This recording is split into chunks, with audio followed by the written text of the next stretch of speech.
Hello बच्चों, आज करने वाले हैं सीयूटी होम साइंस एग्जाम के एक्स्ट्रा क्वेश्चंस। आज में मेरे पास इतने सारे कमेंट आए हैं कि मैम प्लीज हमारे लिए एक ऐसी वीडियो बना दीजिए जिसमें एक्स्ट्रा टॉपिक्स जो हमारे एग्जाम में आएंगे वो सारे कवर हो जाए। ठीक है, तो मैं ये वन शॉट मास्टर वीडियो ले आई हूँ जिसमें मैंने ऐसे टॉपिक जो आपके बोर्ड में नहीं है और सारे की सारी यूनिट्स में वो टॉपिक्स मैं इसमें डिस्कस करने वाली हूँ और उसके कुछ पीवाईक्यूज भी करवाऊंगी जिससे आइडिया लग जाए। देखो यार, मेरा ये मानना है कि जब तक क्वेश्चंस नहीं करोगे तब तक आइडिया कभी नहीं लगेगा कि कैसे क्वेश्चन सीयूटी एग्जाम में देखने को मिलेंगे। ठीक है, शुरू करते हैं बच्चे अपने यूनिट 2 से। देखो, यूनिट 1 जो है आपका वर्क लाइफ लाइवलीहुड, उसमें से आपका कोई भी पार्ट एक्स्ट्रा नहीं है जो सीयूटी एग्जाम में देखने को मिलेगा। क्वेश्चन आपको कहां से आ सकता है? यूनिट 2 में से। Nutrition, food science and technology का जो एक चैप्टर है इस यूनिट का, catering and food service management, उसमें एक टॉपिक है जो एडिशनल है, टाइप्स ऑफ फूड सर्विस। किस टाइप के हमारे फूड सर्विस होते हैं? तो देखो बच्चों, एक तो होता है आपका कन्वेंशनल सर्विस। कन्वेंशनल का मतलब यह है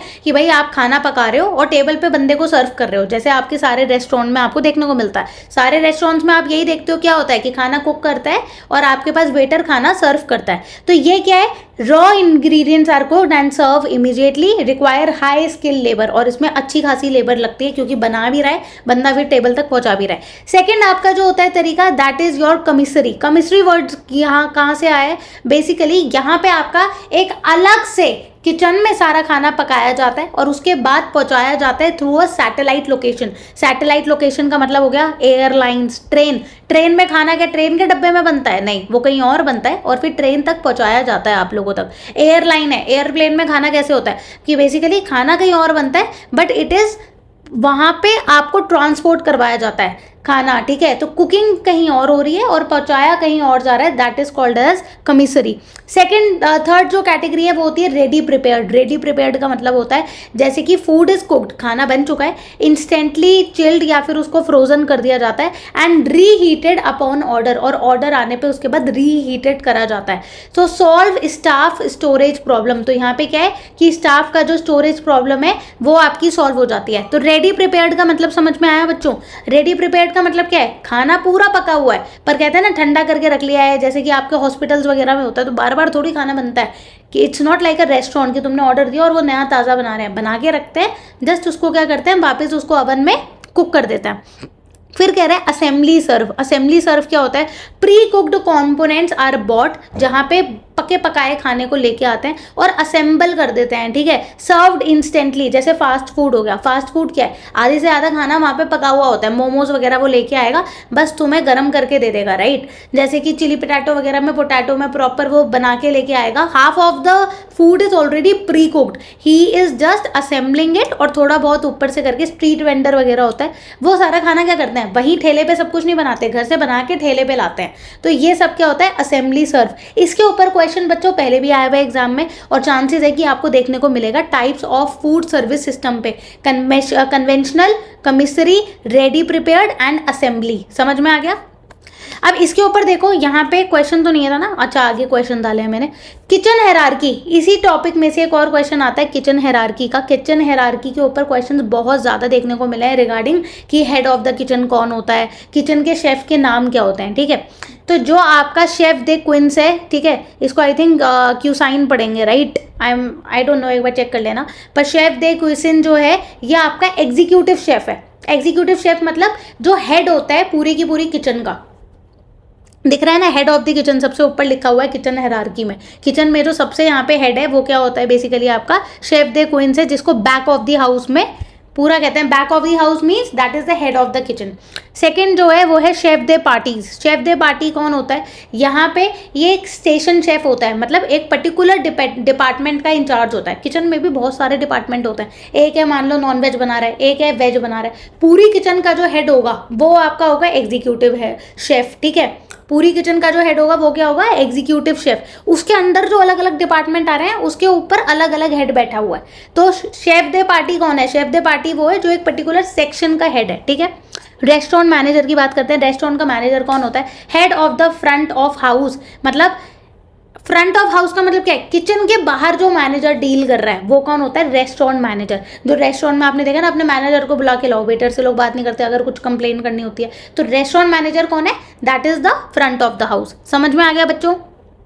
आई होप सबको समझ में आ गया होगा। यहाँ पे और भी नाम लिखे हैं। एग्जीक्यूटिव शेफ कौन होता है? हेड। एग्जीक्यूटिव सॉस शेफ कौन होता है? ये सीनियर असिस्टेंट होता है जो एग्जीक्यूटिव शेफ की मदद करता है, ठीक है। सॉस शेफ कौन होता है? जो आपके लिए ट्रेन स्टाफ्स वगैरह स्टाफ वगैरह को प्रॉपरली ट्रेन करता है, उसको हम सॉस शेफ बोलते हैं। शेफ दे पार्टी कौन होता है? जो हर एक एक सेक्शन का पूरा ध्यान रखता है। डेमी शेफ दे पार्टी कौन है? जो कि आपका शेफ को, जो एक शेफ इंचार्ज है उसका असिस्टेंट है। और कमिश शेफ कौन है? जो कि सबसे जूनियर शेफ है, ठीक है। तो देखो यार, इतना ज़्यादा वो मुश्किल नहीं क्रिएट करेंगे। अगर उनको मल्टीपल चॉइस देने होंगे तो तुम्हें पता होना चाहिए। एग्जीक्यूटिव हेड होता है, ठीक है। सॉस शेफ होता है जो एक पर्टिकुलर स्टाफ को ट्रेन करता है, ठीक है। ये सब तुम्हें पता होना चाहिए। कमिश शेफ कौन होता है? वो जूनियर शेफ होता है। ये सब पता होना चाहिए। क्वेश्चन कर लेते हैं। देखो, मैं नहीं कह रही, तुम्हें आइडिया खुद लगना चाहिए। मैंने पुराने पेपर्स में से क्वेश्चन उठाए हैं और आप लोगों के लिए उठाए हैं, जिससे आपको आइडिया लगे कि कैसे क्वेश्चन पूछे जाते हैं। मिस्टर एक्स सेल्स गोलगप्पास, ये तो बड़ा अच्छा बंदा है। मिस्टर एक्स जो है वो कौन है? दो गोलगप्पा बेचता है, पानी पूरी बेचता है, bhelpuri, in an urban slum of India, और in an urban slum area of Delhi. Delhi के जो एक स्लम एरिया है वहाँ पे अर्बन स्लम कह रहा है, हाँ ठीक है, अर्बन स्लम एरिया में वहाँ पे वो क्या कर रहा है? गोलगप्पा पानी बेचता है। Identify the type of food service, तो ये कौन सी फूड सर्विस दे रहा है? कन्वेंशनल रेस्टोरेंट खोल के बैठा है वो? नहीं।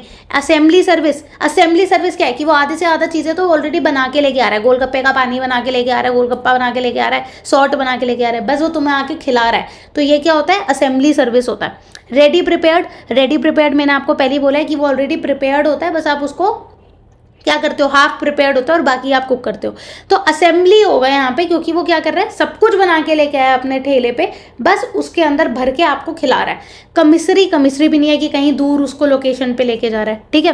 Who among the following is the head of the kitchen? Head of the kitchen कौन है? तुम ही बता दो। Kitchen staffing? नहीं। शेफ दे क्वींस? यस। शेफ दे क्वींस कौन होता है? एग्जीक्यूटिव शेफ होता है। तो यही कौन होता है? हेड होता है। रेस्टोरेंट मैनेजर वो भी नहीं होता। शेफ दे पार्टीज, मैंने बताया था शेफ दे पार्टी कौन है? इंचार्ज होता है, जो एक पर्टिकुलर सेक्शन में कौन होता है? इंचार्ज। नेक्स्ट हमारा जो यूनिट 3, अब देख लेते हैं यूनिट 3 में ऐसा कौन सा टॉपिक है जो तुम्हारे बोर्ड के सीबीएसई एग्जाम में नहीं आता बट सीयूटी एग्जाम के अंदर है। तो इसमें एक चैप्टर है बच्चों यूनिट 3 में, special education and support services. तो इस वाले टॉपिक में से स्पेशल एजुकेशन में से क्वेश्चन हमें देखने को मिला हुआ है, तो एक बार पढ़ लेते हैं। स्पेशल एजुकेशन क्या होती है? जो तुम्हारे स्पेशल किड्स को दी जाती है। फॉर एग्जाम्पल कोई ऑटिस्टिक स्टूडेंट है, ठीक है, या फिर मैं बोलूँ किसी को किसी तरीके की फॉर एग्जाम्पल किसी को पोलियो है, ठीक है, कोई डेफ डम ब्लाइंड, इनमें से कोई सिचुएशन है, तो उनके लिए स्पेशल एजुकेशन होती है, राइट, जिससे वो इजीली पढ़ाई कर सकें। तो यहाँ पे एक अप्रोच है। What are the approaches to special education? Segregation. Segregation का मतलब क्या होता है? Students are placed in a entirely separate special schools. देखो, ऐसे स्टूडेंट्स को, ऐसे बच्चों को पढ़ाने के लिए जिनको हो सकता है सुनाई देने में तकलीफ होती हो, या फिर उन्हें ऑटिज्म हो, या फिर मैं उन्हें बोलूँ कि ऐसे बच्चे जिनको दिखाई नहीं देता है, ठीक है, ढंग से बोल नहीं पाते हैं, तो ऐसे जो स्पेशल एजुकेशन होते हैं, या मतलब ऐसे स्पेशल किड्स को आप कैसे पढ़ा सकते हो? पहला तरीका तो है सेग्रीगेशन, कि आप उनके लिए अलग ही स्पेशल स्कूल बनाओ और वहाँ पढ़ाओ, जैसे कि इंडिया में ज़्यादातर देखने को मिला है। जितने भी तुम्हारे रेगुलर स्कूल्स होते हैं उसमें कहाँ होते हैं स्पेशल किड्स? उनके लिए एक अलग ही स्कूल्स बने हैं, राइट। दूसरा तरीका क्या होता है? इंटीग्रेशन। इंटीग्रेशन का तरीका क्या है? Students are in regular schools but must adapt to the standard system. कहने का मतलब क्या है कि इंटीग्रेशन का मतलब क्या है? जुड़ना। रेगुलर स्कूल में ही पढ़ेंगे वो, और उन्हें स्कूल का जो स्टैंडर्ड है उसको मेंटेन करके चलना पड़ेगा। तीसरा क्या होता है? इंक्लूजन। इंक्लूजन मेथड क्या होता है? The modern standard, the school adapt to the child and bringing special resources, ठीक है।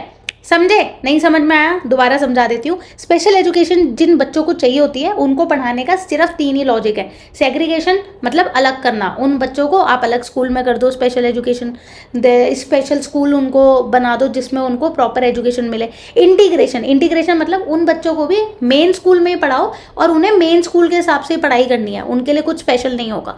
इंक्लूजन क्या है? इंक्लूजन का मतलब क्या है कि वो मेन स्कूल में ही पढ़ेंगे बट हम उनको स्पेशल रिसोर्सेज देंगे। जैसे तुम्हें पता होगा कि जिन बच्चों को दिखाई नहीं देता उनके लिए एक अलग लैंग्वेज होती है जिसको ब्रेल बोलते हैं, राइट, BRAILLE। उसमें छोटे छोटे डॉट्स लगे होते हैं जिसको वो एकदम टच करते हैं तो वो उससे रीड कर लेते हैं कि अच्छा फील करके। तो ये सारे रिसोर्सेज क्या कर रहा है? मेन स्कूल उनको प्रोवाइड कर रहा है, ठीक है। समझ में आ गया? तो अब इसमें से क्योंकि क्वेश्चन बहुत बार आया हुआ है तो तुम्हें ढंग से पता होना चाहिए। सेग्रीगेशन मतलब अलग करना, इंटीग्रेशन मतलब मेन स्कूल में करना, इंक्लूजन मतलब उन्हें स्पेशल रिसोर्सेज देना मेन स्कूल में ही।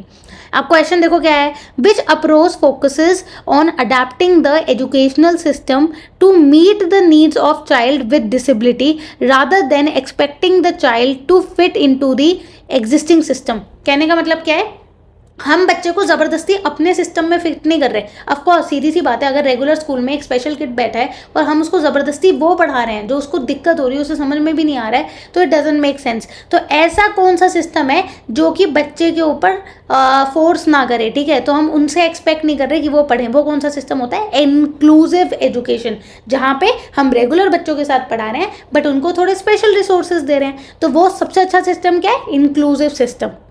नेक्स्ट देखो, इसी human development and family studies में से एक जो आपका दूसरा चैप्टर है गाइडेंस एंड काउंसलिंग, उसमें से भी एक दो क्वेश्चन आपके आए हुए हैं। गाइडेंस क्या होता है भाई, जैसे कि ब्रॉड डायरेक्टिव एडवाइस, कितने सारे मैं अपनी वीडियोस बनाती हूँ, उसमें तुम्हें ऐसी गाइडेंस देती हूँ जो कि बहुत जनरल गाइडेंस होती है, ठीक है।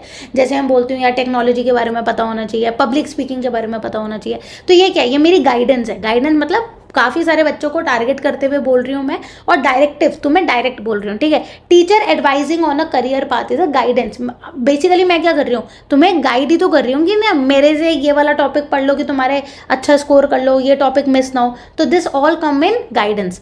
काउंसलिंग क्या होता है, जहाँ पे डीप एक बंदे के ऊपर फोकस होके पूरा का पूरा कि उसको क्या करना चाहिए क्या नहीं करना चाहिए, वो काउंसलिंग होती है। Counselling is a deep professional process facilitating the self discovery, जहाँ पे ये क्या फैसिलिटेट करती है कि हम आपको प्रॉपरली डिस्कवर करें। Counsellors are non directive, they do not dictate solutions, ठीक है। यहाँ पे क्या है, काउंसलर क्या होता है, नॉन डायरेक्टिव का मतलब क्या है कि वो आपको सॉल्यूशंस नहीं देंगे सीधा, आपको समझेंगे प्रॉपर, आपके ऊपर डिस्कवरी करेंगे और आपको आपके बारे में बताएंगे। वो ये नहीं बोलेंगे तुम इस कॉलेज में जाके एडमिशन ले लो, they will never give you any solution. They will tell you you are good in commerce और you are good in home science, they will just tell you this.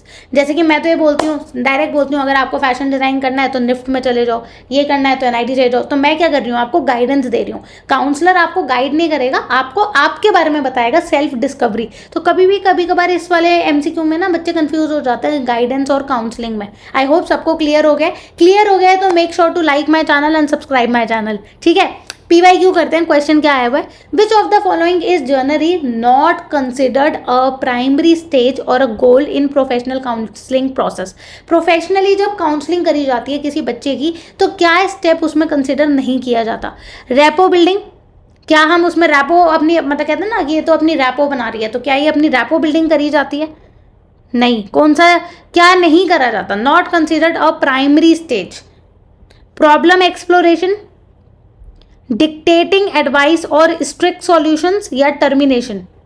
क्या पूछा गया है, which of the following is generally not considered a primary stage. कौन सी stage आपकी सबसे पहली stage नहीं होती काउंसलिंग की। काउंसलिंग की सबसे पहली स्टेज क्या नहीं होती कि आप उसको डायरेक्ट सॉल्यूशंस नहीं देते, राइट। जैसे कि मैंने तुम्हें बोला है, कभी भी कोई काउंसलर सॉल्यूशन नहीं देगा तुम्हारी इस चीज़ का, स्ट्रिक्ट सॉल्यूशंस नहीं देगा। उसने लिखा है वर्ड स्ट्रिक्ट सॉल्यूशन, सॉल्यूशंस तो देगा कि अच्छा आप फोकस नहीं कर पा रहे तो ये कर लो, तो of course they will give you solutions, but पहला प्राइमरी स्टेज मतलब शुरुआत में ही तुम्हें स्ट्रिक्ट सॉल्यूशंस नहीं देगा।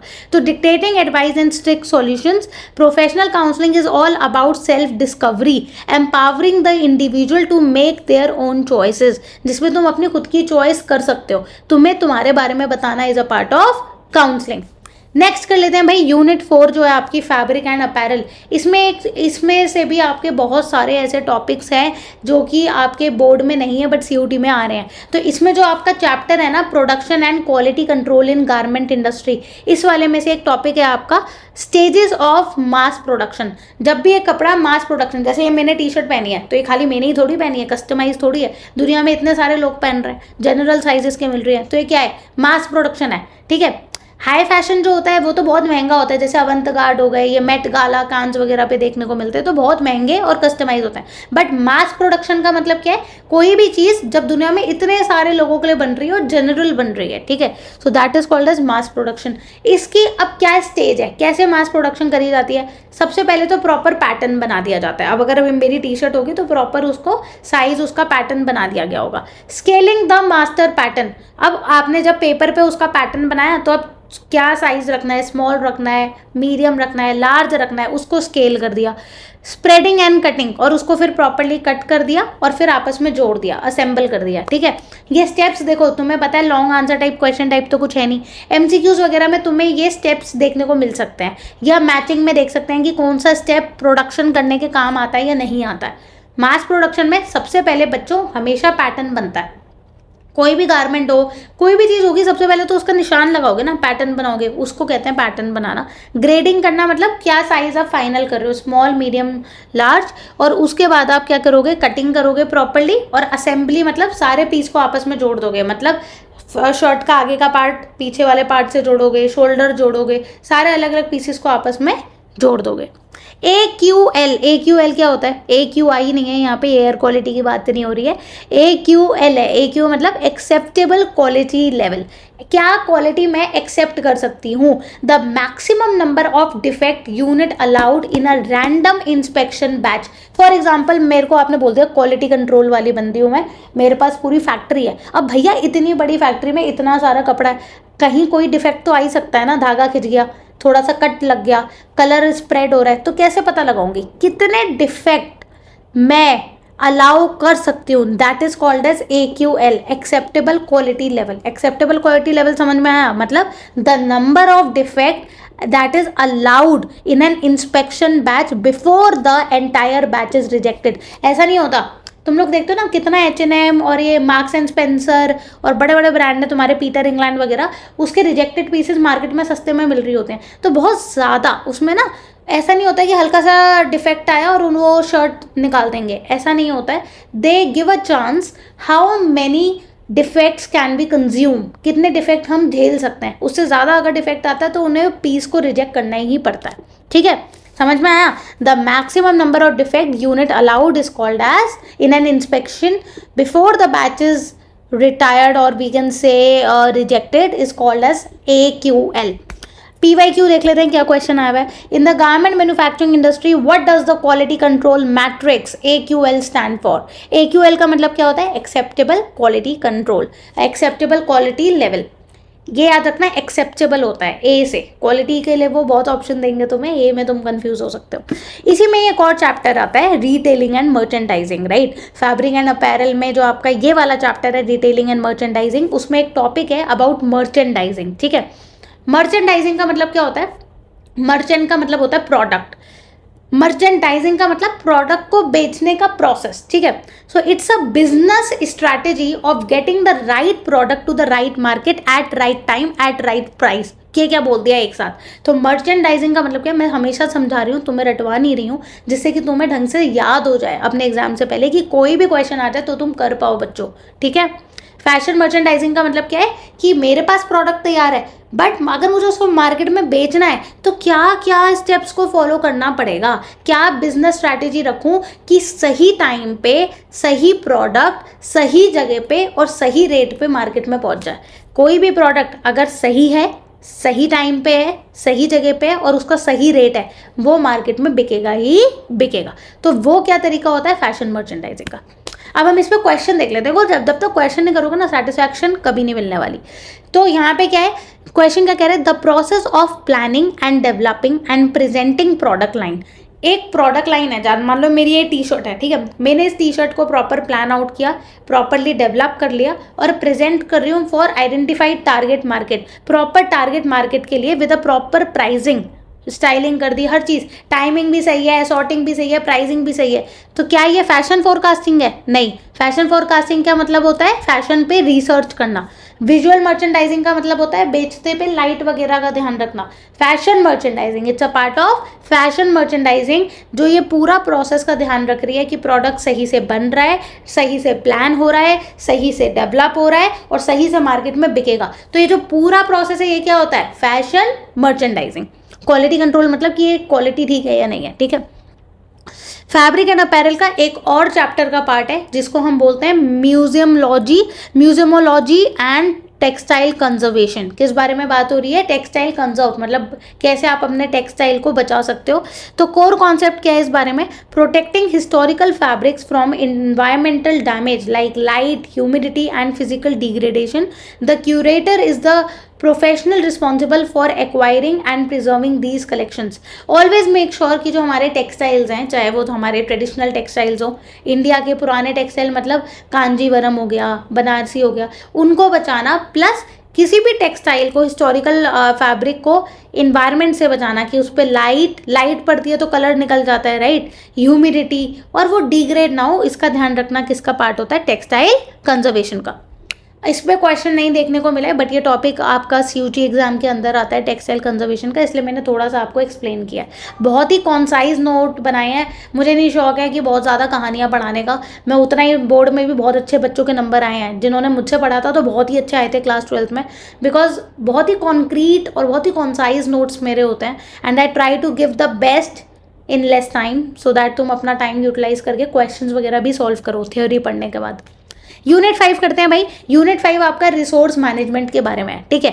अब रिसोर्सेज जो हैं उनको हमें मैनेज कैसे करना है, उसके ऊपर आपका यूनिट 5 होता है, जिसमें से जो आपका एक चैप्टर है वो होता है हॉस्पिटैलिटी मैनेजमेंट। हॉस्पिटैलिटी का मतलब क्या होता है, जब आपके कोई गेस्ट आते हैं तो आप उनका ध्यान रखते हो, टेक केयर करते हो, होटल में कैसे आपको किन किन चीज़ों का ध्यान रखना होता है, वो सारा आपका हॉस्पिटैलिटी मैनेजमेंट का आता है। अब इसमें ऐसा कौन सा पार्ट है जो आपके CUT एग्जाम में आ रहा है, द गेस्ट साइकिल।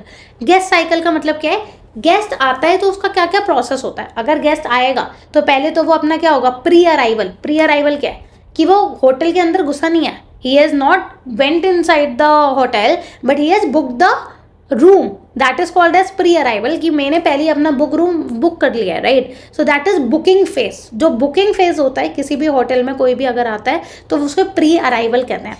फिर चेक इन फेज आता है, जहाँ पे वो अराइव कर चुका होता है अंदर, वो अराइवल फेज होता है। फिर आता है ऑक्यूपेंसी। ऑक्यूपेंसी का मतलब क्या है, द स्टे इटसेल्फ, जहाँ पे वो रुक रहा है। ऑक्यूपेंसी मतलब उसने ऑक्यूपाई कर लिया है, अब वो होटल में आके रुक गया है। This is a where guest satisfaction is actively build. तो गेस्ट को सेटिस्फैक्शन कब मिलती है, प्री अराइवल पे, कि वो पहली टिकट बुक कर ले, नहीं। अराइवल फेज में जब वो चेक इन कर ले, नहीं। वो जब रुक जाएगा होटल के अंदर तब उसे सेटिस्फैक्शन मिलेगी, that is the part of occupancy. फिर एक आता है डिपार्चर, कि उसने पूरा उसने एंजॉयमेंट मिला, वो अपना होटल में टाइम स्पेंड किया, now the guest is departing. So these are the 4 phases of guest cycle. Guest pre booking करता है, अराइव करता है, ऑक्यूपेंसी रुकता है और डिपार्चर लेता है। PYQ कर लेते हैं भाई। Which stage of the hotel guest cycle is primarily focused on guest satisfaction? कौन सी स्टेज ये ध्यान रखती है कि गेस्ट प्रॉपरली सेटिस्फाइड हो एंड कस्टमर लॉयल्टी, और कस्टमर बहुत ज़्यादा, कस्टमर की लॉयल्टी चेक होती है। तो क्या प्री अराइवल पे तो गेस्ट सेटिस्फाई नहीं होगा, अराइवल पे भी नहीं होगा, ऑक्यूपेंसी पे होगा, ठीक है। ऑक्यूपेंसी पे गेस्ट क्या, कस्टमर की सेटिस्फैक्शन क्यों मैटर करती है, क्योंकि वहाँ पे वो रूम सर्विस लेता है, हाउस कीपिंग लेता है, ये सारी चीज़ों की सुविधा उठाओगे तभी तो बोलोगे ये होटल अच्छा है, मैं सेटिस्फाइड रहा। So that is a part of occupancy stage. अच्छा, यूनिट 5 में ही आपका एक और चैप्टर है which is called as human resource management, जिसको हम बोलते हैं HRM। अब HRM में क्या है बच्चों, यहाँ पे एक टॉपिक आता है ह्यूमन रिसोर्स। आपको पता है ना क्या होता है, जैसे आपकी HR होती है कंपनी की, जैसे हमारा रिसोर्स मैनेजमेंट में हमने होटल्स का टॉपिक डील किया, इसी में ही एक टॉपिक आपका एक और चैप्टर था जो कि आपका कंपनी की HR जो होती है, कंपनी की जो हायरिंग प्रोसेस करती है, उसके ऊपर टॉपिक है। Performance appraisal. What is performance appraisal? Performance appraisal मतलब बढ़ना, परफॉर्मेंस मतलब कितना आप परफॉर्म कर रहे हो। So the formal HR process of evaluating an employee. कोई भी एम्प्लॉय बच्चों जब भी कंपनी में जाता है, ठीक है, तो उसकी सैलरी एकदम से थोड़ी बढ़ जाएगी। मान लो फॉर एग्जांपल एक एम्प्लॉय की सैलरी 5000 है, तो क्या उसकी एकदम से नेक्स्ट मंथ की सैलरी 6000 हो जाएगी? नहीं। और वो किस बेसिस पे होती है, एक बार कहते हैं लोग कंपनी में घुस गए अब तो सैलरी बढ़ी जाएगी, नहीं। आपको वहाँ पे परफॉर्म करना होता है। हर कंपनी में एक ही अप्रेजल होता है which is called as performance appraisal. एक होता है ईयरली अप्रेजल, कि तुम चाहे कुछ करो ना करो बट तुम बहुत अच्छा काम नहीं कर रहे फिर भी तुम्हें 1% अप्रेजल दे रहे हैं, ऐसा नहीं होता। परफॉर्मेंस अप्रेजल इज बेसिकली जो आपका काम को देख के आपकी सैलरी बढ़ती है, ठीक है। फॉर एग्जाम्पल किसी की सैलरी 5000 है, अगर उसने बहुत अच्छा परफॉर्म करा है, कंपनी को और बेटर करा है, कंपनी की नीड्स को फुलफिल करे, तो उसकी सैलरी थोड़ी बढ़ा दी जाती है नेक्स्ट ईयर आफ्टर 6 मंथ्स और 1 ईयर, ठीक है। The formal HR process of evaluating an employee past और करंट परफॉर्मेंस। पास्ट की परफॉर्मेंस और करंट की परफॉर्मेंस को इवैल्यूएट, कि पहले बंदा कैसे काम करा जब उसने ज्वाइन किया और अब वो कैसे काम कर रहा है, हर टाइम उसको इवैल्यूएट करके फिर क्या मिलता है, प्रमोशन मिलता है और उनका सैलरी बढ़ती है। The process of evaluating an employee current और पास्ट परफॉर्मेंस, किसी इस प्रोसेस को जहाँ पे आप एम्प्लॉय की सैलरी को चेक कर रहे हो, that is a part of performance appraisal. इसी यूनिट 5 का जो एक चैप्टर है इवेंट मैनेजमेंट, उसमें एक क्वेश्चन आता है, एक टॉपिक बहुत इंपॉर्टेंट है, the 5C of event planning. ऐसे कौन से 5C हैं इवेंट प्लान के? कोई भी अगर प्लानिंग करनी है, बर्थडे की प्लानिंग हो गई, वेडिंग प्लानिंग हो गई, कोई भी इवेंट हो सकता है, फॉर एग्जाम्पल कोई भी अगर आप प्लानिंग करनी होती है तो सबसे पहले आप क्या करते हो? कंसेप्चुलाइजेशन, कि अच्छा फॉर एग्जाम्पल मुझे अगर एक अपने लिए बर्थडे पार्टी का प्लान आउट करना है तो सबसे पहले मैं आइडिया सोचूंगी कि मुझे कहाँ पे करना है, कैसा करना है, तो वो आइडिया जनरेट करूंगी। सेकंड होगा मेरा कॉस्टिंग, क्या वो मेरे बजट में आ भी रहा है जो मैंने आइडिया सोचा है, so that is my part of costing. Third will be canvassing, canvassing मतलब उसके स्पॉन्सर्स ढूंढूंगी। ऑफकोर्स अगर कोई इवेंट आप कर रहे हो, कॉलेज में इवेंट कर रहे हो, तो आप अपनी जेब से तो पैसा नहीं डालोगे, अपने बर्थडे भी कर रहे हो तो या तो आप खुद डाल भी दोगे, बट अगर आप अपने पेरेंट्स से मांगोगे, करेक्ट, तो आप क्या करोगे? स्पॉन्सर्स ढूंढोगे। Then will be customisation, tailoring to the client, right. Birthday तो चलो अपने लिए मैंने बोल दिया, बट जो इवेंट मैनेजर होते हैं वो क्या करेंगे? अपना पूरा स्पॉन्सर वगैरह ढूंढा, सब कुछ कर लिया, आप क्लाइंट के हिसाब से इवेंट में कस्टमाइजेशन करेंगे। ऐसा तो नहीं है ना मुझे ये पसंद है ऐसा ही होगा, आप थोड़ा सा क्लाइंट से पूछोगे कि आपको कैसा चाहिए। Then carrying out the execution, और लास्ट में जाके आप उसे एग्जीक्यूट कर दोगे। हर चीज़ में यही प्रोसेस होता है। सबसे पहले कुछ इनिशियल आइडियाज़ होते हैं। मान लो अगर मुझे किसी की वेडिंग तैयार करनी है तो मैं अपना आइडिया लेके जाऊंगी, उनसे बजट पूछूंगी, फिर स्पॉन्सर्स पैसे वैसे की बात करके फिर उनके हिसाब से क्या क्या चेंजेस करने हैं वो करके एग्जीक्यूट कर दूंगी। ठीक है, 5C क्या है? Conceptualisation, costing, canvassing, customisation and carrying out the execution. Next, अब देखो इसमें क्या एक क्वेश्चन आया हुआ है, which of the following is considered one of the core 5C। अब मैंने तो तुम्हें पढ़ाया ये 5C होते हैं, क्वेश्चन क्या आ गया कि कौन सा सबसे इंपॉर्टेंट सी है इसमें से? कम्युनिकेशन सी जरूरी है, कम्युनिकेशन तो पार्ट ही नहीं है। कंसेप्चुलाइजेशन जरूरी है, यस। आइडियाज, इनिशियल स्टेज, तो ये तो बहुत इंपॉर्टेंट है। कैटेगराइजेशन, ये तो पार्ट ही नहीं होता इवेंट मैनेजमेंट का। कैलकुलेशन, कैलकुलेशन भी नहीं होता। सबसे पहला फेज जो होता है वो आपका कंसेप्चुलाइजेशन होता है, फिर आपके पास costing, canvassing, customisation and carrying out होता है।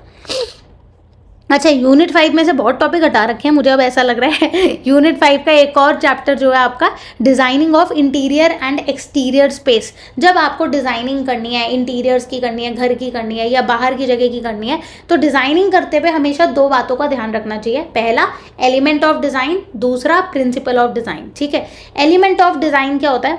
वैसे पता है, अगर आप जेन्युइनली एलिमेंट ऑफ डिज़ाइन और प्रिंसिपल ऑफ डिज़ाइन को देखना चाहते हो ना, तो वीडियो का लिंक मैंने डिस्क्रिप्शन में डाला है। बहुत ही प्यारी वीडियो बनाई है एलिमेंट ऑफ प्रिंसिपल की, प्लीज़ एक बार वहाँ पे भी जाके एक बार ढंग से पढ़ लेना। हालांकि मैं हल्का सा पढ़ा देती हूँ। एलिमेंट ऑफ डिज़ाइन का मतलब क्या होता है? किसी भी डिज़ाइन की, जो किसी भी ड्राइंग या किसी भी आर्ट की जो बेसिक चीज़ होती है वो क्या होती है? लाइन, क्योंकि वो लाइन से बनती है। शेप्स होती हैं, फॉर्म होती है, ठीक है, पॉइंट होता है, कलर होता है, टेक्सचर होता है। ये क्या होता है? These are a part of elements of design. Elements of design मतलब डिज़ाइन इंडस्ट्री का ABCD, ये आपके पास एलिमेंट्स है। पर अब इन ABCD से अगर आपको वर्ड्स बनाने हैं तो उसके लिए आपको क्या पता होना चाहिए? प्रिंसिपल ऑफ डिज़ाइन, कि आपको नॉलेज हो कि कैसे आप इन लाइन, शेप, फॉर्म्स वगैरह को यूज़ कर रहे हो। आपको ये तो पता चल गया ये लाइन है, ये सर्कल है, ये ट्रायंगल है, बट भाई इसको यूज़ कैसे करना है वो भी तो पता होना चाहिए। तो ये सारे तो एलिमेंट हो गए। प्रिंसिपल अब आपके क्या होंगे? जहाँ पे आपके बैलेंस, कॉन्ट्रास्ट, रिदम, प्रपोर्शन, ये आपको बताएंगे कि अच्छा अगर लाइन बना रहे हो तो बैलेंस होनी चाहिए, अगर शेप बना रहे हो तो कॉन्ट्रास्ट में होना चाहिए, कलर हो रहे हो तो प्रॉपरली यूनिटी के साथ कलर यूज़ करना है। ये आपके प्रिंसिपल होते हैं। बहुत ही अच्छी प्यारी वीडियो ऑलरेडी मैं बोल चुकी हूँ, मैंने चैनल पे डाली हुई है एलिमेंट और प्रिंसिपल की, वो डेफिनेटली जाके देख के आओ। क्वेश्चन अब कर लेते हैं PYQ। Which element of design refers to the visual और tactile surface quality of an object? ऐसा कौन सा एलिमेंट ऑफ डिजाइन है जो कि सरफेस की क्वालिटी बताता है? सरफेस की क्वालिटी फॉर्म तो नहीं बताएगी, फॉर्म का मतलब होता है 3D ऑब्जेक्ट। 2D आपकी शेप होती है, ट्रायंगल, सर्कल वगैरह। 3D आपकी फॉर्म होती है, जैसे कोन हो गया, स्फेयर हो गया। लाइन भी आपकी 2D होती है। टेक्सचर होता है, फॉर एग्जाम्पल अगर एक लकड़ी है, लकड़ी को मैं छूंगी तो मेरे को क्या होगा? टेक्टाइल सरफेस, जो उसका टेक्सचर है वो फील होगा, है ना, और दिखेगा भी विजुअली। तो texture is the property and the element of design जो कि टेक्टाइल सरफेस शो करती है। अच्छा, मैं एक चीज़ और बता दूं यार, मैंने 300 MCQ CUT एग्ज़ाम के करे हैं, हर वीडियो मतलब हर यूनिट में से 1 2 3 4 5 6। तो वो अगर आपने वीडियो अभी भी नहीं देखी है, 300 MCQ सॉल्व नहीं करे हैं, तो यार प्लीज़ डेफिनेटली कर लो। लिंक वो भी डाल दिया डिस्क्रिप्शन में। डिस्क्रिप्शन में 3 लिंक हैं, 300 MCQ के, एलिमेंट ऑफ डिज़ाइन के और प्रिंसिपल ऑफ डिज़ाइन के। तो make sure to watch them before exam so that your concepts are clear. बाकी भाई मेरी तरफ से जो हो सकता है, I am doing my best. अगर तुम्हें ऐसा लगता है अभी भी तुमसे कुछ छूट गया है CUT होम साइंस के लिए, तो क्लास 12th की जो मैंने वीडियोस बनाई हैं, सिर्फ बहुत छोटी वीडियोस हैं, उसकी प्लेलिस्ट में जाके आप पढ़ सकते हो। मतलब मैंने उसमें हर चैप्टर को डिटेल में पढ़ाया है, तो वो भी एक बार आप पढ़ सकते हो। ज़्यादा डिटेल में भी नहीं है, बट इतना है कि तुम्हारा एक क्विक रिविजन अच्छा सा हो जाएगा। यूनिट 6 कर लेते हैं भाई। यूनिट 6 किस बारे में है? कम्युनिकेशन एंड एक्सटेंशन, जिसमें एक बात करी गई है कम्युनिकेशन की और एक्सटेंशन की। चैप्टर क्या है? Media management and design production. Media कैसे काम करती है, राइट। कम्युनिकेशन हमने पढ़ा था ना, जैसे रेडियो होते हैं, न्यूज़पेपर होते हैं, क्या क्या तरीके हैं जिनसे हम कम्युनिकेट कर सकते हैं, ठीक है। रेडियो से, न्यूज़पेपर से, टेलीविजन से, इंटरनेट से, यूट्यूब से, जैसे मैं और आप बात कर रहे हैं, ये सारे कम्युनिकेशन के तरीके हैं। इसमें क्या है, अलग अलग मीडिया सोर्सेज हैं और डिज़ाइन प्रोडक्शन के बारे में बात करिए। इसमें एक टॉपिक है जो आपका CUT में आ रहा है, which is public service announcement, PSA। PSA क्या होता है? A highly effective short 10 to 60 second का message, often a jingle broadcasted specifically to raise public awareness about a social issue. कहने का मतलब सिर्फ इतनी सी बात है कि PSA का मतलब यह है कि एक शॉर्ट मैसेज गाने की फॉर्म में, जैसे जिंगल क्या होती है, छोटा सा राइमिंग स्लोगन टाइप का, 10 से 60 सेकंड की एक छोटा सा मैसेज आप लोगों को ब्रॉडकास्ट किया जाता है पब्लिक अवेयरनेस के लिए। जैसे कि फॉर एग्जांपल खिच दूर करें, विक्स इस्तेमाल करें। ये तो चलो सोशल मैसेज नहीं है, बट एक एडवर्टीजमेंट का बता रही हूँ, बट है तो जिंगल ही ना। जैसे कि पेड़ लगाओ देश बचाओ, तो ये क्या है? एक छोटा सा जिंगल है, 10 to 60 सेकेंड का एक मैसेज दे रहे होते हैं और पब्लिक को अवेयर कर रहे होते हैं अबाउट सोशल इशूज़ के बारे में। क्वेश्चन क्या आता है? A brief 10 to 60 second message which is broadcasted. अब देखो इसमें बच्चा क्या करेगा, कितना कंफ्यूज होगा कि एक 10 से 60 सेकेंड का मैसेज जो कि ब्रॉडकास्ट किया जाता है बिटवीन टेलीविजन प्रोग्राम, जैसे ऐड आती है ना टीवी के बीच में, वैसे ब्रॉडकास्ट किया जाता है generally in the form of jingle, गाने की फॉर्म में, to raise awareness about social issues. तो अब वो क्या कह रहे हैं? सोशल इशूज़ के बारे में बताने के लिए। तो पब्लिक सोशल एडवर्टीजमेंट, बहुत बच्चों को तो यही लगेगा कि पब्लिक सोशल एडवर्टीजमेंट की बात कर रही है, बट ये क्या होता है? पब्लिक सर्विस अनाउंसमेंट, क्योंकि वो अपनी सर्विसेज के बारे में बता रही हैं, आप लोगों को ये बता रही हैं कि सोशली क्या इशू चल रहा है, ठीक है। इसमें एक और चैप्टर जो आपका आता है कम्युनिकेशन एंड एक्सटेंशन का, वो क्या है? Corporate communication and public relations. PR के बारे में तो बहुत लोगों को पता ही होगा। कॉर्पोरेट कम्युनिकेशन मतलब आप ऑफिशियली कैसे कम्युनिकेट कर रहे हो, कैसे बातचीत कर रहे हो, और अपने पब्लिक से कैसे रिलेशंस बना रहे हो। बहुत लोग मेल के थ्रू बनाते हैं, बहुत लोग एडवर्टीजमेंट के थ्रू बनाते हैं, तो that is called as PR। Internal communication क्या होता है बच्चों? एक टॉपिक ये जो आपका है, इसमें से क्वेश्चन बहुत बार आया हुआ है CUT के एग्जाम में, इंटरनल कम्युनिकेशन से। इंटरनल कम्युनिकेशन मतलब like memos, training manuals, newsletters strictly aimed at a organisation own employees. कहने का मतलब ये है एक ऐसी कम्युनिकेशन जो सिर्फ इस घर में हो रही है या फिर इस ऑफिस में हो रही है, ठीक है। क्योंकि आपको क्या बोला? कॉर्पोरेट कम्युनिकेशन, ठीक है। कॉर्पोरेट का मतलब क्या है कि ऑफिस के अंदर ही हमने ये बुक लॉन्च करी है जिसमें मैंने पूरा मैनुअल बताया है कि मेरे ऑफिस के ये रूल्स एंड रेगुलेशंस है। क्या कोई ऑफिस के बाहर का बंदा वो रूल्स पढ़ेगा? नहीं पढ़ेगा। ऑफिस के अंदर जो लोग काम कर रहे हैं वही तो उसका रूल्स को फॉलो करेंगे ना। वो इंटरनल कम्युनिकेशन है, क्योंकि वो सिर्फ उन इंटरनल लोगों तक ही सीमित है, वो और लोग पढ़ेंगे भी नहीं ना, वो इंटरेस्टेड है पढ़ने में, क्योंकि वो उस ऑफिस का पार्ट ही नहीं है। तो कॉर्पोरेट में जैसे कोई इवेंट होता है, ठीक है, तो HR मेल कर रही है, तो वो कुछ ही लोगों को कम्युनिकेट कर रही है ना, क्योंकि that is a part of the organisation. तो एक ऐसी चीज जैसे न्यूज़लेटर लॉन्च होता है या फिर कोई हमने बुक लॉन्च होती है, कोई मेमोज लॉन्च होते हैं, तो एक कंपनी के गोल्स को सेट करने के लिए तो वो एक कंपनी के लोगों तक ही सीमित होता है। That is called as internal communication. Public relation क्या होता है? Managing the image presented to the external public. Public relation बना के चल रहे हैं, हम एक अपनी इमेज बना के चल रहे हैं, ठीक है। That is we are communicating with the public. For example public relation मतलब I am a teacher, so I have a image of a teacher in front all the students, so that is called as PR, ठीक है। PYQ का question देख लेते हैं। ज़्यादातर तुम्हें public relation सुनने को मिला होगा सेलिब्रिटीज़ के साथ। They have a particular image and that is they have been carrying throughout the television, और मैं ये बोल सकती हूँ जितने भी उनके सोशल मीडिया एप्लीकेशंस हैं। Corporate communication that is strictly aimed at a organisations own employee, एक ऐसी कम्युनिकेशन जो कि इंटरनली ऑफिस में ही हो रही है, मैनेजमेंट के बीच में ही हो रही है, that is called as internal communication.